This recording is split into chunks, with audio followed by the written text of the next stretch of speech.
पिछले एपिसोड में आपने देखा कि चांदनी कौशल के घर के पीछे ही जंगल में चली जाती है और 15 साल पहले हुए एक हादसे को याद करने लगती है, जिससे हमें पता लगता है कि चांदनी कौशल को इसलिए मारना चाहती थी क्योंकि 15 साल पहले कौशल और रोशन की वजह से चांदनी के माता पिता की मृत्यु हो गई थी। तभी अचानक से चांदनी घबरा जाती है क्योंकि रॉक्सी उसके पास आकर भौंकने लग जाती है और कौशल भी रॉक्सी को ढूंढते हुए वहां आ रहा था। अब आगे। हे महादेव, अगर कौशल ने मुझे इस रूप में देख लिया तो अनर्थ हो जाएगा। तभी चांदनी जल्दी से नागिन का रूप ले लेती है और वहां से चली जाती है। इतने में ही कौशल भी वहां आ जाता है। रॉक्सी अभी भी भौंक रहा था। रॉक्सी क्यों भौंक रहा है? क्या हो गया है? यहाँ क्या कर रहे हो रॉक्सी? रॉक्सी बार बार भौंककर उस तरफ इशारा करता है, लेकिन कौशल को कुछ समझ नहीं आता। क्या हुआ रॉक्सी? आज तुम बड़े परेशान हो। चलो घर चलते हैं। लेकिन रॉक्सी वहीं खड़ा रह जाता है और कौशल उसे जबरदस्ती उठाकर घर ले आता है। क्या बात है कौशल, आज रॉक्सी काफी भौंक रहा है।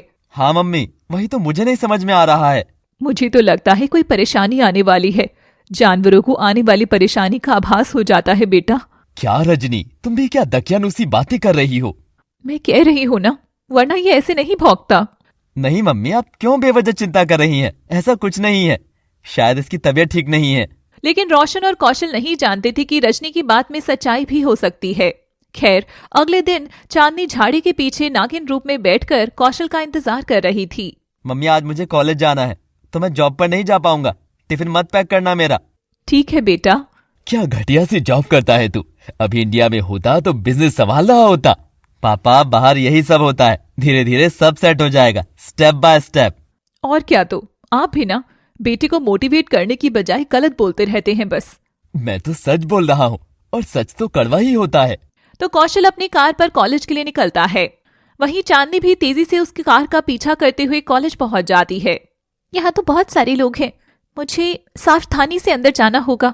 तो चांदनी पेड़ और झाड़ियों के बीच से छुपती हुई कॉलेज के अंदर तक चली जाती है। कैंटीन में कौशल दरवाजे के पास एक कुर्सी पर बैठा था। वहीं जमीन पर उसका बैग रखा हुआ था।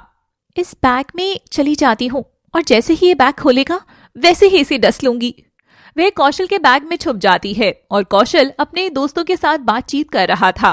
कॉलेज में मन ही नहीं लग रहा यार। What A boring day. हाँ, मेरा भी बिल्कुल मन नहीं था आज कॉलेज आने का। कॉलेज तो जाना ही पड़ेगा। अटेंडेंस कम हो गई तो क्या करेंगे? इंडिया नहीं है ये। वही तो। इंडिया में तो सब कुछ एडजस्ट कर लेते हैं, वहां तो सब अपना लगता है। कोई बात नहीं, 2 घंटे की ही क्लास है। यहाँ से फिर मौज मस्ती करने चलेंगे। हाँ, आज तो मूवी देखने चलते हैं। अब इसके बाद तो कई दिनों तक जॉब पर ही जाना है।